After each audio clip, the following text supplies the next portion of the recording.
ಸಕ್ಕರೆ ಕಾರ್ಖಾನೆ ಮಾಲೀಕರ ಜೊತೆ ಮುಖ್ಯಮಂತ್ರಿ ಸಿದ್ದರಾಮಯ್ಯನವರು ಸಭೆಯನ್ನ ನಡೆಸ್ತಾ ಇದ್ದಾರೆ. ಸಭೆ ಇನ್ನೂ ಕೂಡ ಮುಂದುವರಿತಾ ಇದೆ. ಹಲವಾರು ವಿಚಾರಗಳು ಚರ್ಚೆ ಆಗ್ತಾ ಇದೆ. ಈ ನಡುವೆ ಕಬ್ಬು ಬೆಳೆಗಾರರ ಹೋರಾಟದ ಕಿಚ್ಚು ಕ್ಷಣಕ್ಕೂ ಜೋರಾಗ್ತಾ ಇದೆ. ಹತ್ತರಗಿ ಟೋಲ್ ಬಳಿ ಸಾವಿರಾರು ಸಂಖ್ಯೆಯಲ್ಲಿ ರೈತರು ಇನ್ನೂ ಸೇರ್ತಾನೆ ಇದ್ದಾರೆ. ಟ್ರ್ಯಾಕ್ಟರ್, ಟೆಂಪೋ ಸಮೇತ ಹೈವೇಗೆ ನುಗ್ಗಿ ರೈತರು ಹೋರಾಟ ಮಾಡ್ತಾ ಇದ್ದಾರೆ. ಈ ನಡುವೆ ಪ್ರತಿಭಟನಾಕಾರರನ್ನು ವಶಕ್ಕೆ ಪಡಿತಾ ಇದ್ದಾರೆ ಪೊಲೀಸರು. ದೊಡ್ಡ ಮಟ್ಟದ ಹೋರಾಟ ಅದು ಇವತ್ತು ಇಡೀ ದಿನ ನಡೆಯುತ್ತೆ. ಸಭೆ ಮಾಡಿ, ನೀವು ಸಭೆಯಲ್ಲಿ ಒಂದು ನಿರ್ಧಾರ ತಗೊಳ್ಳಿ. ಅಲ್ಲಿ ತನಕ ನಾವು ಹೋರಾಟ ಮಾಡ್ತಿರ್ತೀವಿ ಅಂತ, ಅಲ್ಲಿ ತನಕ ಹೆದ್ದಾರಿ ತಡೆ ಮಾಡ್ತೀವಿ ಅಂತ ಮೊದಲೇ ನಿರ್ಧಾರ ಆಗಿತ್ತು. ಹಾಗಾಗಿ ಹತ್ತರಗಿ ಟೋಲ್ ಬಳಿ ಹೆದ್ದಾರಿ ತಡೆ ಮಾಡಿದ್ದಾರೆ ರೈತರು. ಟ್ರ್ಯಾಕ್ಟರ್ಗಳಲ್ಲಿ, ಟೆಂಪೋಗಳಲ್ಲಿ ದೊಡ್ಡ ಸಂಖ್ಯೆಯಲ್ಲಿ ಜನ ಬಂದಿದ್ದಾರೆ. ಇಲ್ಲಿ ಕೆಲವರನ್ನ ಪೊಲೀಸರು ವಶಕ್ಕೆ ಪಡೆದು ಬಸ್ ತುಂಬುತ್ತಾ ಇದ್ದಾರೆ.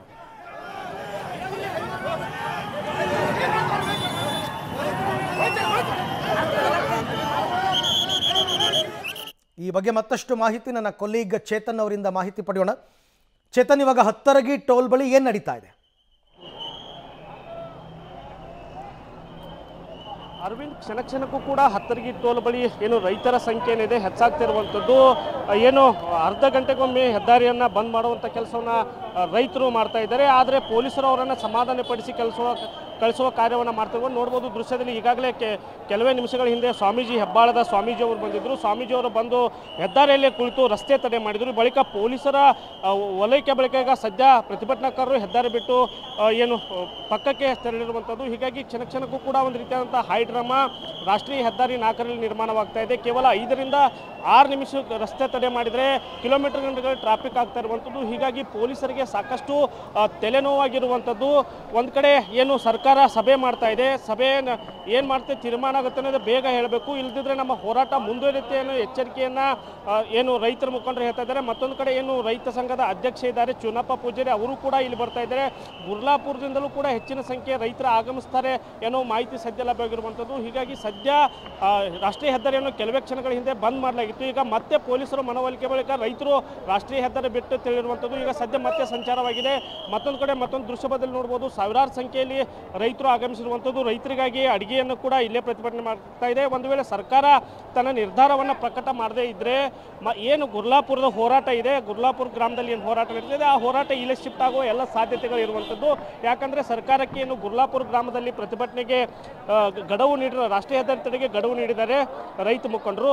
ಆದರೆ ಏನು ಹುಕ್ಕೇರಿ ತಾಲೂಕು ಸೇರಿದಂತೆ ವಿವಿಧ ಏನು ಗ್ರಾಮಗಳ ರೈತರು ಈಗ ಹೆದ್ದಾರಿ ತಡೆಗೆ ಇವತ್ತೇ ಆಗಮಿಸಿರುವಂಥದ್ದು. ಒಂದು ವೇಳೆ ಸರ್ಕಾರ ಇಂದು ನಿರ್ಧಾರ ಪ್ರಕಟ ಮಾಡಲಿದ್ದರೆ ಈ ಹೋರಾಟ ಇನ್ನಷ್ಟು ತೀವ್ರ ಸ್ವರೂಪ ಪಡೆದುಕೊಳ್ಳುವಂಥ ಎಲ್ಲ ಸಾಧ್ಯತೆಗಳಿರುವಂಥದ್ದು. ಸಾಕಷ್ಟು ಸಂಖ್ಯೆಯಲ್ಲಿ ರೈತರು, ಇನ್ನೂ ಹೆಚ್ಚಿನ ಸಂಖ್ಯೆಯಲ್ಲಿ ಗುರ್ಲಾಪುರ ಸೇರಿದಂತೆ ಏನು ವಿವಿಧ ತಾಲೂಕು ಪ್ರದೇಶಗಳಲ್ಲಿ ರೈತರು ಪ್ರತಿಭಟನೆ ಮಾಡ್ತಾ ಇದ್ದಾರೆ. ಆ ಪ್ರತಿಭಟನೆಯ ರೈತರು ಕೂಡ ಇಲ್ಲೇ ಆಗಮಿಸಿರುವಂಥದ್ದು. ಹೀಗಾಗಿ ಪೊಲೀಸರಿಗೆ ಒಂದು ರೀತಿಯಂಥ ಹರಸಾಹಸ ಪಡ್ತಾ ಇದ್ದಾರೆ. ಯಾಕಂದರೆ ಪೊಲೀಸರಿಗೆ ಯಾವ ಲಾಠಿ ಕೂಡ ಬಳಸದಂತೆ ಏನು ಸರ್ಕಾರದಿಂದ ಸೂಚನೆ ಬಂದಿರುವಂಥದ್ದು. ಯಾಕಂದರೆ ಸರ್ಕಾರ ಏನಾದರೂ ರೈತರ ಮೇಲೆ ಲಾಠಿ ಏಟು ಪ್ರದರ್ಶನ ಮಾಡಿದರೆ ಒಳ್ಳೆ ಸರ್ಕಾರಕ್ಕೆ ಕೆಟ್ಟ ಹೆಸರು ಬರುತ್ತೆ ಅನ್ನೋ ನಿಟ್ಟಿನಲ್ಲಿ ಪೊಲೀಸರಿಗೆ ಲಾಠಿ ಕೂಡ ಬಳಸದಂತೆ ಸರ್ಕಾರದಿಂದ ಸೂಚನೆ ಬಂದಿದೆ. ಈ ಹಿನ್ನೆಲೆಯಲ್ಲಿ ಪೊಲೀಸರು ಸಾಕಷ್ಟು ಹರಸಾಹಸವನ್ನು ಪಡ್ತಾ ಇದ್ದಾರೆ. ಒಂದು ರೀತಿಯಾದಂಥ ರೈತರನ್ನ ಮನವೊಲಿಕೆ ಮಾಡುವಂಥ ಕೆಲಸವನ್ನು ಮಾಡ್ತಾ ಇದ್ದಾರೆ. ಆದರೆ ರೈತರು ಯಾವುದೇ ಒಂದು ರೀತಿಯಾದಂಥ ಅವರಿಗೆ ಬಗ್ತಾ ಇಲ್ಲ. ಕೇವಲ ಅರ್ಧ ಗಂಟೆಗೊಮ್ಮೆ ಹೋಗಿ ಹೆದ್ದಾರಿಯನ್ನು ತಡೆ ಬಂದ್ ಮಾಡ್ತಾ ಇದ್ದಾರೆ. ಏನು ಇಲ್ಲಿ ನೋಡ್ಬೋದು ದೃಶ್ಯದಲ್ಲಿ ಅಡಿಗೆಗಳನ್ನು ಕೂಡ ಇಲ್ಲೇ ಮಾಡ್ತಾ ಇದ್ದಾರೆ. ಸಾವಿರಾರು ಸಂಖ್ಯೆಯ ರೈತರಿಗೆ ಅಡಿಗೆಯನ್ನು ಇಲ್ಲ ಮಾಡ್ತಿರುವಂಥದ್ದು.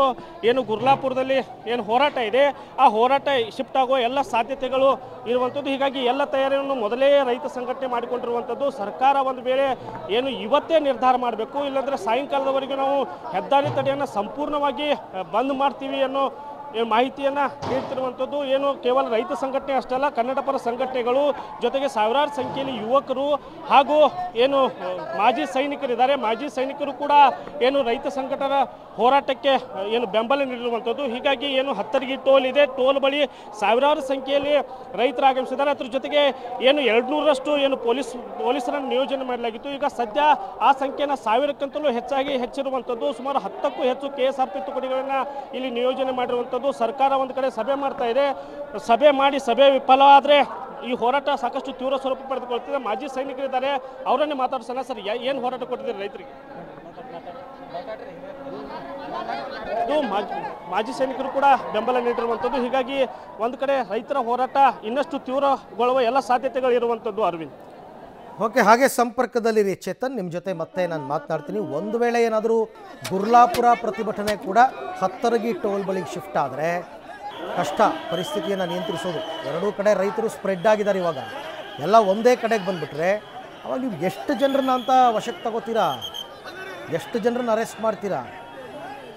ಅದಕ್ಕೂ ಮೊದಲು ಈಗ ಪೊಲೀಸರ ಸಂಖ್ಯೆ ಕೂಡ ಜಾಸ್ತಿ ಮಾಡ್ಕೊಂಡಿದ್ದಾರೆ. 1000 ಪೊಲೀಸರು ಇದ್ದಾರೆ ಅಂತಕ್ಕಂಥ ಮಾಹಿತಿ ಇದೆ.